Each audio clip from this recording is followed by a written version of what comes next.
halkani waa BBC oo aad ka dhagaysataan muujadaha gaagaaban efemada magaalooyinka qaar iyo barta internetka ee bbcsomali.com.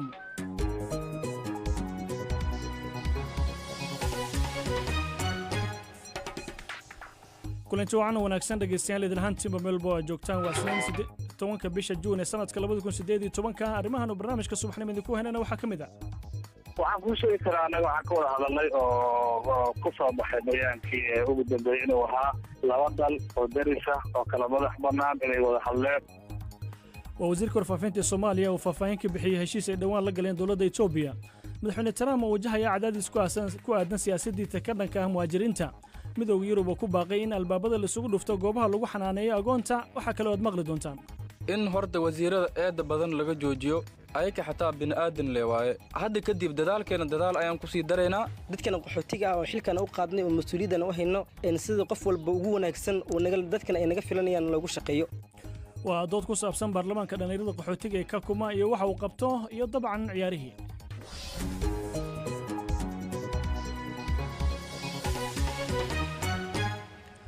barnaamijku waxa soo saartay Firdawsa Maxamed Cilmi waxaase markii hore ku hormarayna warkii dunida iyo Xasan Deeq Cabdullaahi Heybe. mahadsanid Bashiir. madaxweynaha la doortay ee dalka Colombia ayaa taageerayaashiisa u sheegay inuu doonayo in isbeddel lagu sameeyo heshiiska taariikhiga ee nabadda ee 2 sano ka hor lala galay jabhadda FARC. balse khudbadiisii guusha ee uu ka jeediyey magaalada caasimadda ayuu kaga dhawaaqay in uu dalka midayn doono kadib olole doorasho oo dadka aad u kala qaybiyey. Ivan ayaa ku guuleystay 54 codadkii la dhiibtay isagoo ka guuleystay Gustavo Petro oo siyaasadiisu garab bidix tahay oo ay ishayeen. Laura Bush oo horey u soo noqotay marwada koobaad ee Mareykanka ayaa aad u weerartay siyaasadda maamulka Trump ee ku aadan soo galootiga looga shakisan yahay in ay si sharci darro ah uga soo tallaabeen xadka Mexico. qoraal ay ku daabacday wargeyska Washington Post ayay ku cambaaraysay kala qaybinta carruurta iyo waalidkood waxayna ku tilmaantay arrin qaab daran oo arxan darro ah. dhulgariir ku dhuftay magaalada Osaka ee dalka Japan ayaa 10,000 wadada ka dhigay koronto la'aan carqaladeeyay gaadiidkii.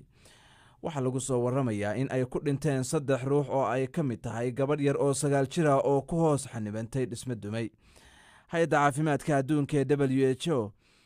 ayaa markii u horeysay ciyaar elektarooniga ama game u aqoonsatay xaalad caafimaad oo dhanka dhimirka ah. balse shirkadda ciyaarta soo saartay ayaa sheegtay in muran badan laga keeni karo cadeymaha loo adeegsaday go'aankaas. ugu dambeynna nin maxbuus ah oo madaxweynenimo ugu sharaxnaa dalka Turkiga ayaa khudbad telefishin laga sii daayay oo ololaha doorashada ku saabsan ka jeediyey xabsiga gudihiisa ka hor doorashada toddobaadka soo socota la qabanayo. wuxuu cambaareeyay xukuumadda Rajab Tayyip Erdogan oo uu ku tilmaamay mid dadka cabudhisa. warkii dunidana waa naga intaas Bashiir. Xasan Deeq Cabdullaahi Heybe aad buu mahadsan dhageystayaal imankana u diyaar garooba qaybaha kale ee barnaamijka. waaga dhageystayaal sidaad maqlayseenba ra'iisul wasaaraha waddanka Itoobiya Dr. Abiy Ahmed oo dhawaan booqasho ku tagay magaalada Muqdisho ayaa markii uu dib ugu laabtay dalkiisa Itoobiya waxa uu ra'iisul siiyay telefishinka qaranka ee waddanka Itoobiya isagoona ka warbixiyay heshiiskii ay la saxiixdeen dowladda federaalka ee Soomaaliya. waxa uu sheegay in laga soo gudbay taariikhdii hore ee ku saleysnayd colaadda u dhaxaysa labada waddan. ወይም ደግሞ ከዚህ ቡና እየላኩ መኖር ብቻ ሳይሆን wadahadaladana dhaxmaray waxaan ku heshiinay arrimo rajo badan na geliyay sida inaan si kumeel gaar ah isaga kaashano dhaqaalaha mustaqbalkana aan shacabkeena mideyno oo aan noqono hal dal oo dhameystiran. waa in wadamada geeska Afrika haddii ay suuragal tahay ay noqdaan hal dal oo mideysan sida Dubai ama Mareykanka ama Yurubba taasoo aan ka heli karno faa'iidooyin ballaaran caalamkana aan uga yeelan karno awood gorgortan. marka arrimahaas ayaan ka wada hadalnay. haddaba taa macnaheedu muxuu yahay? Soomaaliya waa dal juqraafi ahaan ku yaala meel muhiim ah laakiin biyaha badda ee inta la eg ee Soomaaliya ku wareegsan waxay noqdeen kuwa maalintiiba aan lagu arkin hal markab. ma aha biyo la cabbi karo ama wax lagu beeran karo. marka inaan dhahno dekad la'aan ayaan nahay dhibaato ayay nagu tahay. mustaqbalka fog marka la eegana arrintaasi dhibaato iyo waxyeello weyn ayay nagu yeelanaysaa. ከረጅም ጊዜ አንጻር ጎጂ ሆኗል እየጎዳን ያለው codkaasi aad maqlaysaan waa ra'iisul wasaaraha Itoobiya oo ka warbixiyay heshiiska dhawaan ay la galeen dowladda federaalka Itoobiya. haddaba arrintan ayaan wax ka weydiinay wasiirka warfaafinta ee dowladda federaalka Soomaaliya Daahir Maxamuud Geele oo ballan wax ka weydiiyey inuu faahfaahin ka bixiyo heshiiskan ay dowladda Itoobiya la galeen. heshiiskani waxa uu ku saabsanaa heshiis dhinacyo badan ayuu taabanayay dhinaca xagga amniga iyo iskaashi muddaba soo socday oo dowladihii ka horreeyay ay soo wadeen in lasii xoojiyo. waxa uu ku saabsanaa dhinaca diblomaasiyadda in lasii ballaariyo iyadoo markasta laga duulayo laba dowladood oo deris ah oo dhan badan iska kaashanayaan. xiriirka diblomaasiyadda la ballaarinaya waxaa kamid a in magaalooyinka waaweyn qunsuliyada laga furo. dhanka kale waxaa aad iyo aad looga wada hadlay xiriirka dhaqaale ee labada dal dhexmari kara. waa laba dal oo deris ah oo fursad aad u qaaliya haystaan sida Soomaaliya oo kale oo meelo istiraatiijiya iyo bad ballaaran leh, iyo Itoobiya oo dad badan iyo oo weliba dal biyo badan. Soomaalidana iyagu yimaadeen biyaha macaan ama webiyada iyagu yimaadeen. marka suuq macno leh oo weliba gaar ahaan iyadoo dhaqaalaha masajidkuna uu sii kobcayo oo isu bedeli kara suuq wax soo saar iyo suuq waxaan ku idhahdaa wax iibsi u baahan dekado, u baahan iskaashi, u baahan isdhexmar. arrimaha ayaa laga wada hadlay. wasiir ra-iisul wasaaraha Itoobiya markii uu dib ugu laabtay dalkiisa waxa uu sheegay in iyaga iyo dowladda federaalka ee Soomaaliya ay ku heshiiyeen in labada wadan la mideeyo oo hal dal oo midaysan laga soo saaro. marka arrintaasi maxaa ka jira? waxaan kuu sheegi karaa annaga waxaan ka wada hadalnay oo ku soo baxay bayaankii ugu dambeeyey inuu ahaa laba dal oo deris ah oo kala madax banaan inay wada hadleen, in laga wada hadlay sidii wax loo sii xoojin lahaa xiriirka diblomaasiyadeed weliba qunsuliyada looga furan lahaa magaalooyinka waaweyn. marka laakiin dabcan ra-iisul wasaaraha Itoobiya haddii dalkiisa uu tago waxa uu ka hadlo wax dalkiisa khuseeya waxaa laga weydiin karo wasiirkiisii warfaafinta ama hay-adihiisa ku shaqada leh. aniguse waxaan ka hadli karaa dowladda Soomaaliya iyo dowladda Itoobiya boqoshadii ugu dambeysay qodomadii dhex maray. hadalkan ka soo yeeray ra-iisul wasaaraha Itoobiya ee ah in labada wadan la mideeyo oo hal dal oo midaysan laga soo saaro, idinku waxaad leedihiin waxba kama jiraan. ra-iisul wasaaraha Itoobiya sidaas uu yiri, marka dadku keebay dhageystaan? waxaan ku sheegay waa shirki jiraaday labada madaxweynaha iyo ra-iisul wasaaraha Itoobiya ay wada qabteen. shirkaas waxaa ku cad iskaashi in la ilaaliyo wadankaas madax banaanidiisa, waxaa ku cad iskaashi xagga nabadgelyada, waxaa ku cad wasiiro oo shirayo, waxaa ku cad khayraad laba dal ay leeyihiin oo ay ka faa'iidaysanayeen, waxaa ku cad shiidooyin la bixinayo la fududaynayo. intaas waxay la tahay dal kala madax banaan oo go'aansaday inay deris ahaadaan iskaashadaan habdhaqankooda waa maahana wadamaha hal dal isku noqonayo ma aha. waxaa dhowaan soo baxay warar sheegaya in dowladda Itoobiya doonaysa in ciidamo badda ay samaysato, waxaana warkaasi ku soo aadaya heshiiskan labada wadan ay saxiixdeen. marka shakiga dadweynaha ay qabaan ee ah inaad dekedihii Soomaaliya ku wareejiseen Itoobiya soo ma muuqato? horta Itoobiya haddii ciidamada ay samaysanayso aniga faahfaahinteeda ma hayo, laakiin meesha ay dejinayso isaga isticmaalayso waa waxa iyada ka jawaabi karta. laakiin dadka Soomaalida arrimaha shakiga u galaya waxaan ugu jawaabi lahaa haddii adigu aad dalka madaxweyne ka tahay baad ra-iisul wasaare ka tahay doonimada Soomaaliya ma dhiibi lahayn. jawaabtu waa maya. dadka jooga oo siyaasiyiinta ah oo dalka Soomaaliya hogaaminayo amba levelkaas ha noqotee adiga kaama wadaniyad yaro aqoon iyo garaad ay ku gartaana waa ay leeyihiin. marka Soomaaliya dowladda talisay ugu timid inay ka horumariso maahan hoos uga dhigi mayso. gobonimadiina iyo madax banaanidiinuna waa lama taabtaan. dalkiina iyo dekadiina cilisiina ma jirto, laakiin iskaashi dhaqaale oo dowlad kastoo adduunyada kamid haddii ay la timaado aan la yeelan lahayn ayaa meesha ka dhacayo, waana wax maslaxad Soomaaliya igu jirto. kaasi wuxuu ahaa wasiirka warfaafinta ee dowladda federaalk ee Soomaaliya Daahir Maxamuud Geele oo goorsii horeysay qadka telefoonka igu warramayay isaguna ka warbixiyay heshiiska ay la galeen dowladda Itoobiya iyo waxa uu yahay. haddaba hadalkan ka soo yeeray ra-iisul wasaaraha Itoobiya iyo waxa uu ka dhigan yahay heshiiska labada wadan ee wada saxiixdeen ayaa goorsii horeysay wax ka weydiiyay Professor Cabdi Ismaaciil Samatar oo wax ka dhiga jaamacadda Minnesota ee wadanka Mareykanka. walaal hadalkan oo qura maahe socodkiisa oo dhan haddaad la socotay muddadii 2 bilood ee ugu dambeeyey waxaad moodaysaa nin ku jirto xoog waxaan energy-ga la dhaho oo himilana leh ayaa kaaga muuqanaysa intuna muqdisho xataa iman. laakiinse marka taa barbar dhigtid iyo waxyaabuhu yidhi waxa Soomaaliya yaala waxaad arkaysaa waxa weeyaan nin fuushan faraskii xiin finiine Maxamed Cabdilla Xasan siduu u dheerayn jiray iyo qolooyin baqala fuushan oon isgaari karayn markaa uu hagayo isagu ayaa hadalkaa iga muuqday. waayo isagu waxbuu soo diyaarsaday wixiisiibuu dadkiisiibuu sheegayaa waa laga soo shaqeeyey. markaa dee nin dadaalaya oo himilo leh doonaya Oromo inay ka baxdo wixii hore oo iyadu Itoobiya xukuntana geeska Afrika oo Soomaaliya lagu daray. waxaa si weyn loo hadalhayaa heshiiska dhanka dekadaha oo Itoobiya ay sheegtay in heshiiska dhanka dekadaha ay la gashay Soomaaliya waxtar u leeyahay Itoobiya. marka arrintaasi maxaa loo fasirin karaa waxa weeye marka heshiis cayn kale la gelayo haddii la doonayo Ethiopia iyo Soomaaliya in la walaaleeyo oo wixii hore laga soo gudbo waxa loo baahan yahay in kalsooni la dhiso aaminaadna la dhiso marka aaminaadii wixii waa laga booday wada isagoo qorshihiisiiba soo cadaystay xaggeenana aaminaadii waxaas ma jiraanba marka waxa idin laga bilaabay Soomaaliya maxaa 20kii sanadood ama 30kii sanadood ay soo dhaafay Ethiopia hay yeeshay waxyaabaha sidii looga bogsan lahaa intaan dekadiyo meel la kala saaraan ayaa qorshahaasi in madaxweynaha cid ka hooseysa iyo ra'iisul wasaaraha cid ka hooseeya farsamo yaqaan inay waxa ka soo shaqeeyaan dabadeedna ugu dambaysta haddii markaa heshiisyadan la gaaro oo aaminaadii timaado oo kalsoonidii timaado oo Ethiopiaanku goboladan hay Soomaalida ka degan yihiin ay iska xukuntaan iyo kuwa waxaasoo dhan laga bogsado ayuun baa loo gudbi karaa laakiinse waa qorshe degdeg ah oo iyagu soo xisaabtameen xaggeenana xisaabi ma taal walaa laakiin Cabdi Ismaaciil oo Ethiopia waxay sheegtay in laga soo gudbay taariikhdii hore ee ku salaysanayd colaadda ee u dhaxaysay Soomaaliya iyo Ethiopia marka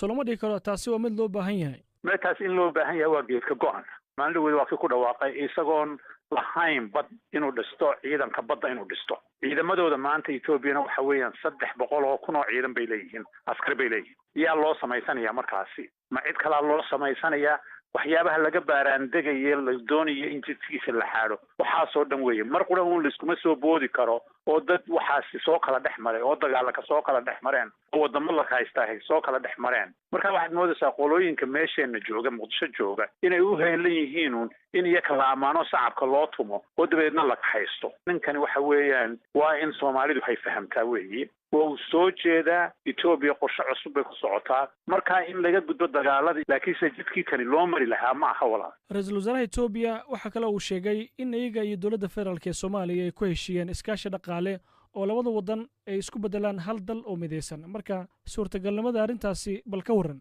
ma dhaci karaysa taasi waxaan u dhici karin way wanaagsanaan lahayd Afrika oo dhan oo isku timaado xoog sida Yurub yeelata waa waxay Afrikaanka intiisa badan ku hamoonayaan in ilaahay maalintaas soo saaro marka waxay Ethiopia maanta raadinaysaa maxmiyada iyada hoos yimaado Bantustanka wixii South Africa lagu oran jiray ayay raadinaysaa haddii la doonayo wax xalaalaysan oo labada wadan hay wadaagaan qorshihii loo mari lahaa iyo farsamadii keeni lahayd iyo wada hadaladii dhaadheeraa turxaanta faraha badnaan la guri lahaa lama soo qorin iyo kuway soo diyaar garoobeen inakuna diyaar ma nihin marka waxa weeyaan in dekadaha la sheegto in la yidhaaho wadan quraanu ka dhiganana himiladooday ku tusaysaa ee himiladeena ma muujinayso walaa ugu dambeyntii marka haddiiba heshiisyadiina sida loo dhigay ay yihiin maxaa la gudboon dawladda federaalka waxa weeyaan in dowlad-tusadka la iska dhaafo khubaro meesha la keeno laga baaraan dego dawlad cusub baa timiday Ethiopia oo qorshe cusub la imanaysa sida ra'iisul wasaaraheegu uu sheegay marka in agenda iyo strategies aynu ula dhaqmi lahayn iyo waxaynu isweydaarsan lahayn in laga soo shaqeeyo ummadana la dacsiiyo baarlamaanka la soo mariyo laga doodo jidka in la soo maro weeyaane laakiin waraaqaha iska saxeexdeen meel madaxweynaha ra'iisul wasaaruhu kaasi ma noqon karto wax laba wadan isku keeni kara iskuna xiri kara walaa kaasi wuxuu ahaa Professor Cabdi Ismaaciil Samatar oo wax ka dhiga jaamacad ku taala wadanka Mareykanka oo iga waramayay bal fikirkiisa ku aadan waxa uu ka dhigan yahay heshiiska ay wada galeen labada wadan haddaba dhegeystayaasha qodobkaasi ka soo raadiyay waxa kamid ah Cabdullaahi Maxamed Xuseen oo jooga magaalada Boorama waxa uu yiri faahfaahintaasi oo wasiirka warfaafinta ka bixiyay heshiiska ay wada galeen dawladaha Ethiopia iyo Soomaaliya waxa uu yiri waa mid markaasi been ay ku dheehan tahay sida cadna heshiiskani waxa ka dhashay weeri shaki weyn oo dhanka siyaasadda dhageysta kaleesna waxa uu leeyahay heshiiska ay wada galeen dawladaha Ethiopia iyo Soomaaliya uma arka buu yiri mid markaasi hirgalayo waayo buu yiri Ethiopia mid markaasi dan gaar u ah ay markaasi mid markaasi dana gaar ah ay ku wadataa yiri heshiiskaasi waxa kaga dhageystayaal kuwaasina waxa ay qaar kamid ah dhageystayaasha oo fikirkooda kaga soo dhibanaya barteena Facebook ku leenahay halka wali aad nagala socotaana waa BBC waxaad ka heli kartaa wararkii ugu dambeeyay ee Soomaaliya iyo caalamka oo dhan maalin walba markana dhanka wadanka Mareykanka oo madaxweynaha wadanka Mareykanka Donald Trump waxa uu wajahayaa cadaadis ku aadan in markaasi wax ka bedelo siyaasadihiisa ku aadan muhaajiriinta arrintan ayaa imaanaysa iyadoo dhawaan muhaajiriin markaasi doonayay inay galaan wadanka Mareykanka ay caruurtooda ku kala tageen xadka Mareykanka uu la wadaago wadanka Mexico xaaska madaxweyne Trump Melania Trump iyo xaaska madaxweynaha hore ee Mareykanka ayaa walaac ka muujiyay qaabka madaxweyne Trump uu wajahayo muhaajiriinta wariyaha BBC da Chris Barker ayaa ka waramaya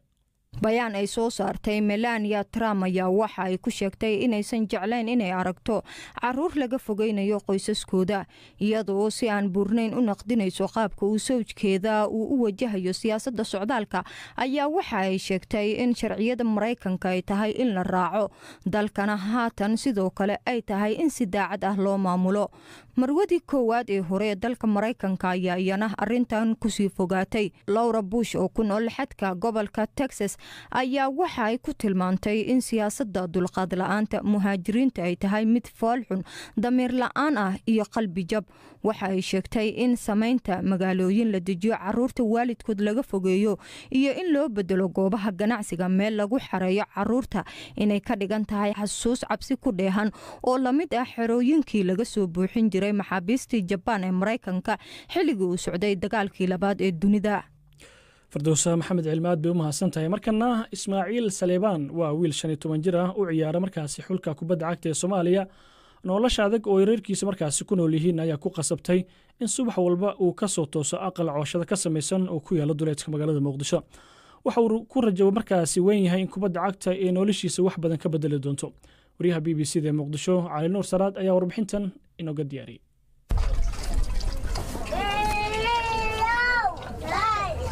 aqal yar oo cooshado la isu geeyay ka samaysan oo ku yaala duleedka galbeed ee Muqdisho ayuu Ismaaciil ka soo toosaa subax walba si uu uga qayb qaato tababarka kooxdiisa. maalin walba isu celcelis ahaan waxa uu jaraa masaafo kor u dhaafaysa 20 kilomitir si uu u gaaro garoonka kubadda cagta Banaadir oo kooxda qaranku ay ku tababarato. mindadina waxaan suubinaa ilaa iyo 1 saac warm up ilaa iyo 1 saac oo wada dheel ah kubadda wada shaqeynta saas oo qabanaa. waxaa intaas u sii dheer kaalinta kaga aadan caawinta hooyadii oo miis khudaarta lagu iibiyo ku dhaxleh xerada barakacayaasha ay ku dhex nool yihiin. waxa uu adeega kaga soo iibiyaa bannaanka mararka qaarna waxa uu ku qasbanaadaa in uu u safro degmada Afgooye oo qiyaas ahaan u jirta ilaa 20 kilomitir halka uu ku nool yahay. aniga subaxdii waa soo kaca ilaa iyo adiga 3 saac ama horta kaalmeeya ilaa 4 saac 5 saac wixii ka dambeeyo aan aadaa iskuul bareefad ah kadib markaan ka imaado ilaa 6 saac 7 saac caalamindada aan aada jirnay marka caalamindada ka soo baxo galbihii waxaan soo aadi jiray xaafadeeda sida xaafadu imaado hoolo yar yar oo guriga ka dhimanaa dhameystiray habeen. qoyska Ismaaciil oo ka kooban ilaa 10 qof waxa ay duruuftu ku qasabtay in ay isu maraan ilaa dhowr xero barakac oo ku yaala gudaha Muqdisho ilaa ay ku nagaadaan markii ugu dambeysay xeradan barakaca oo ay ku jiraan dad inta badan abaaraha iyo colaaduhu ay ka soo barakiciyeen deegaanadoodii. balse qoyska Ismaaciil oo Muqdisho deganaa duruufta nolosha oo ku adkaatay ayaa ku khasabtay in ay barakacayaasha ka mid noqdaan. yaraanteeda ani waxaa ku dhashay Shirkole waxaa ku soo koray meel lahayo 15 Oktoobar waxaan soo degnay Digfeer ilaa iyo Digfeer ay soo guurnay asluubta degnay asluubta hadda inta ku sugnaay Sarkuus. markii ugu horeysay Ismaaciil waxa uu xirfadiisa kubadeed ku soo saaray tartanka xeryaha barakacayaasha oo Muqdisho lagu qabtay. kooxdiisa Rajo Wanaag ayaa koobkaas ku guuleysatay. Ismaaciilna waxa uu ka mid ahaa xidigihii ugu cadcadaa isaga oo guud ahaan tartankaasi ka dhaliyay ilaa 3 gool. sidaasina waxa uu ku soo jiitay indhaha macallimiinta xulka qaranka. ciyaaryahan Ismaaciil ayaa soo galaya tabruna ayaa ciyaari doona mid ka mid ah ciyaartoyda barakacayaasha. ka qaybgalka ciyaaraha bariga iyo bartamaha Afrika iyo guulihii ay kooxda da'yartu ka soo gaareen ayaa Ismaaciil Soomaalida wada baray. balse isaga dhiirigelintaas waxa ay uga dhigan tahay riyadiisii oo rumowday. isbedel aad iyo aad weyn aan ka dareemay inaan baxo xulka qaranka Soomaaliya. waxaan dad badan aan arkay taageeriye ah waan ku faraxsanahay. duruufaha ku xeeran Ismaaciil oo idil kama aanay reebin xaqiijinta yoolkii uu lahaa. waxa uu aaminsan yahay in mustaqbal fiican uu horyaalo kubadda cagtuna ay tahay halka kaliya ee uu ku xaqiijin karo riyadiisa. wadan ay adag tahay in dhalinyaradu ay riyooyinkooda rumeeyaan. Cali Nuur Salaad, BBC, Muqdisho. Cali Nuur aad buu mahadsan yahay. markana ciyaarihi haddii aan eegno dalalka u awoodda badan kubadda caalamka ayaa intooda badan wajiga wax kala kulmay tartanka koobka adduunka ee ka socda wadanka Ruushka. brazil xalay waxay barbar 1-1 markaasi la gashay waddanka Switzerland goorsii horeysana waddanka Jarmalka waxaa 1-1 uga badisay waddanka Mexico caawana waxaa wada dheelaya wadamada kale Sweden iyo Kuuriyada Koonfureed Belgium waxa sidoo kale isna la dheeli doona waddanka Panama halka Tunisia ay wajihi doonto waddanka Ingiriiska markana dhibaatooyinka haysta qaxootiga ayaa inta badan ah kuwa loo gudbiyay hay'adaha gargaarka ee gacanta ku haya arrimahaasi balse xerada qaxootiga Kakuma oo ay Soomaali badan ku nool yihiin ayaa waxa laga hirgeliyay baarlamaanka dhalinyarada kaasi oo lagu doodo dhibaatooyinka haysta qaxootiga ay sidii wax looga qaban lahaa haddaba dhawaan maran booqday xerada qaxootiga ee Kakuma ayaa waxaan doodani dhex dhigay labadan dhalinyaro ee qaxootiga Soomaalida ku matala baarlamaanka dhalinyarada ee Kakuma waa Yaasir Cabdiqaadir oo ah wasiirka arrimaha gudaha iyo Zakariya Maxamed oo ah markaas xildhibaan ka tirsan qaxootiga waxaana dooda ku horumaraya Zakariya horta anaga waxaan ugu doortay marka hore qaab loo soo maray horjoogayaasha ama maamulka qaxootiga waxaa lagu bilaabay qayb heer zona oo nagula soo xulay anagoo blogyadanada iyo meelaha aan deganahay iyo dadka aan yacni dhex deganahay matalina dhalinyaro ahaan marka dadka idin soo doortay maxay idin ka filayaan oo ay tahay inaad u qabataan dadkina soo doortay mar walba horta waxay naga filayaan inaan cabashadooda gudbino waxyaabaha dhibka ayagoo ku gudbino xalna u raadino cabashada ay soo gudbiyaan oo kaliya ma ahan in laga wada hadlo balse in xal waara loo helo dhibka markaas ay ka cabanayaan iyo culeysyada haysta yaasir waxaad ii sheegtay in adigu aad tahay wasiirka u qaabilsan baarlamaankaasi iyo arrimaha gudaha marka shaqadaada adigu maxay tahay anigu shaqadeedu waxay tahay in waxyaabaha oo arrimaha gudaha dhan oo ku saabsan sida dhinaca security-ka amaangeliyada iyo dhalinyarada oo dhibaatada haysato si aan wax ugu qabto laakiin wasiir amni waxa la arki jiray ciidan maamulo ammaanka ka shaqeeya marka idinku awood intee leeg ayaad leedihiin oo aad ku maamuli kartaan ammaanka iyo arrimaha gudaha anagu awoodeena ma ahan inaan horta dad aan maamulno awoodeena waxaa waaye inaan dhalinyaro iskugu keenno ama bulsho meel aan iskugu keenno oo dhib haysto aan dhibkooda marka sida loo xalin lahay ma ahan dhibkeen inaan askar aan intaan iskugu wacno oo aan dhahno meeshaan difaaca Zakariya ma ku muuqata waxa uu sheegayo Yaasir horta wax badan oo kamid ah way in muuqdaan laakiin waxaan dareemay inay jiraan gaabisyo fara badan oo gaar ahaan dhinaca xitaa wasiirada naftigooda ay ahaayeen iyo xildhibaanada naftigooda dhinaca maamulka ah waxyaabaha aad go'aanka ka gaartaan halkeed u gudbisaan waxyaabaha aan go'aan ku gaarno waxaan u gudbinaa hay'adaha oo shaqada ku leh mar haddii waxyaabaha soo jiidaysaan aysan hirgelin marka maxay tahay waxaad bulshada ku soo kordhin kartaan anaga shaqadeena horta waxaa leeyahay in aan horta aan dhibka aan fiirino aan u fariisano aan ka wada hadalno haddaanu ku horta arintu aan fiirinaynaa waxaan qabnaa horta shir la dhahayo oo ministers meeting wixii dhibkii ay keenayaan dhibka kulli markii la iskugu keeno marka dhibka midka ugu weyn ayaa marka waxaa la geynayaa baarlamaanka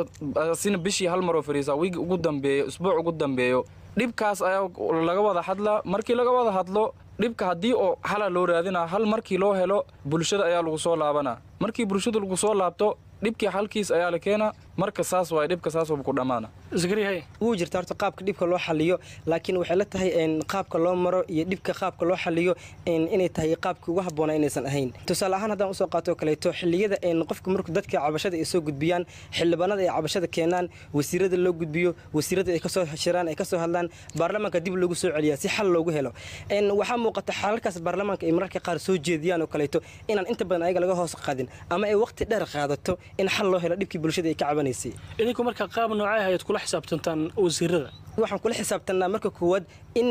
qof walba horta wasiir walba shaqada uu xil saaran yahay inay kaamka si wanaagsan uga socoto tusaale ahaan kan waxbarashada kale waxaan kula xisaabtanaa in waxbarashada kaamka ay si toos u socoto laakiin waxyaabaha sheegaysa soloma dhigi kara wasiirada laftigoodu ma lahan awood ay ku fuliyaan waxyaabaha qaar oo aad ku eedeynaysan eedda wasiirada mar walba way dul saaran tahay waa inay yeelanayaan maxaa yeelay wasiirku markii xilkan loo soo gudbiyo dhibaatadan loo soo gudbiyo waa asagoo wasiir ahaan iyo xafiiska asagoo kaashanayo inuu inta baxo oo u tago hay'adda barnaamijkan u xil saaran haddii waxbarashada tahay hay'adda waxbarashada u xil saaran dhinaca primariga sida LWF oo kale inuu u tago oo dhibka kala soo hadlo haddii biyo la'aan jirto oo kaleeto inuu NRC oo arrimaha qaabilsan oo kala soo hadlo oo xal u soo helo yacni haddii dhinaca amni darro ay jirto in hay'adaha dhinaca ammaanka dowladda qaybta security-ga qaabilsan in barnaamijka waxaa la rabaa hore loo sii wada ee wixii laga hadlaa inay bartooda sii taagnaadaan ma ahan waad maqlaysaa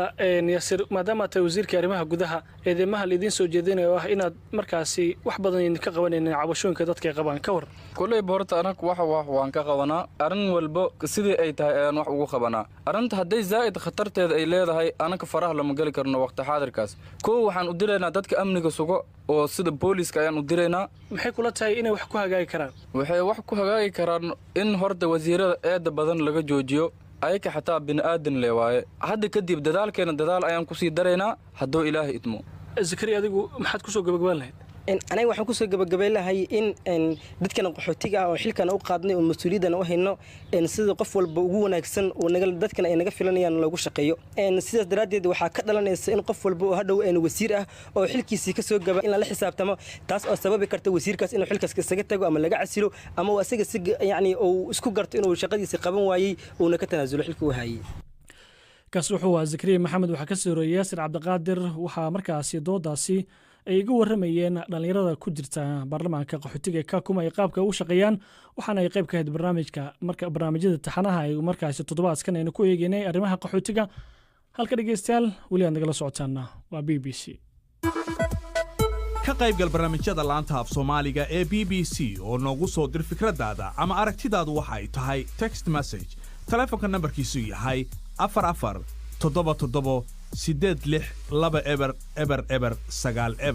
kadhiiba waxa ay kula tahay b b c Soomaali. markana in ka badan 8 milyan oo carruur ayaa caalamka oo dhan ku nool goobaha lagu xanaaneeyo agoonta balse siday ku soo warantay hay'adda Lumos oo aasaastay haweeney ka tirsan baarlamaanka midowga Yurub oo lagu magacaabo Jackie Rowling waxay sheegaysaa in 80% ka mid ah carruurtaasi aysan ahayn agoon balse ay yihiin kuwa dhaqaale lagu raadsado wariyaha BBC da Zone Cowen ayaa tegay shir ka dhacay magaalada Brussels oo looga hadlay arrintan warbixintan ayuuna inooga soo diray. It is my absolute honor and pleasure to welcome to the stage Commissioner Mimica. Yurub iyo dunida kaleba waxay ogaadeen in inta badan xarumaha lagu xanaaneeyo agoomaha aysan ahayn kuwa lagu xanaaneeyo agoonta oo kaliya. JK Rowling oo ka tirsan baarlamaanka midowga Yurub ayaa sheegaysa in inta badan xarumahan loo fursay in ganacsi laga sameeyo oo laga macaasho. waa ganacsi dahsoon oo loogu talagalay in lagu soo jiito deeq-bixiyayaasha caalamka. dhanka kale waxaa kulankan ka hadlay maamulaha hay'ad lagu magacaabo Lumos oo ka mid ah hay'adaha deeq-bixiyaasha. waxay leedahay marka carruurtan laga soo kaxaynayo waalidiintooda waa la marin habaabiya. waalidiinta waa la yaqaanaa oo waxaa lagu yidhaahdaa carruurta waxbaa la idin barayaa marka dambena waxbarashadaas been ayay noqotaa oo carruurta waxba lama baro. xaaladda xarumahaasina waxa ay noqon karaan kuwa la isku dhibaateeyo. Mikayla waa gabar curyaan ah oo ka soo jeeda Bulgaria. waxaan xarun agoomaha lagu xanaaneeyo ku jiray 3 sano. waxaan meel gooni ah oo nadaafadeeda liidata ku xirnaa 3 bilood. Bulgaria haatan 80% ayaa waxaa hoos u dhacay xarumaha lagu xanaaneeyo carruurta agoonta ah marka loo barbardhigo 10kii sano ee lasoo dhaafay. waxaana sabab u ah dadaallo ay sameeyeen dowladda Bulgaria, midowga Yurub iyo hay'adda samafalka ee Lumia. balse Haiti xaaladdu way ka duwan tahay oo 35,000 oo carruur ah ayaa ku jira xarumaha lagu xanaaneeyo agoonta laakiin 80% carruurtaasi ma ahan agoon. ilaaf waxay ku jirtay xarun lagu magacaabo Saint-Michel oo ku taala Haiti. waxa ay qoyskeeda kala lumeen dhulgariirkii ku dhuftay dalkaasi waxaana lagu xareeyay xarunta agoonta. maamulka xarunta xitaa iskuma aysan dayin in ay raadiyaan waalidkeeda balse nasiib wanaag 4 sano kadib waxa ay dib u midoobeen qoyskeedii. ilaaf waxaan weydiiyey sida ay dareentay markii ay la kulantay waalidkeeda oo intaasi ay kala maqnaayeen. waxaan dareemay farxad aad iyo aad iyo aad u weyn oo aan halkan ku soo koobi karin. ilaaf fariin ayay dunida u diraysaa oo waxay leedahay waxaan dunida iyo hay-adaha deeq-bixiyaashaba ka codsanayaa in xarumahan aan la siin dhaqaale ay ku sii shaqeeyaan. cabdiqaadir aad buu u mahadsan yahay waxaana markaasi warbixintaasi u dambeysay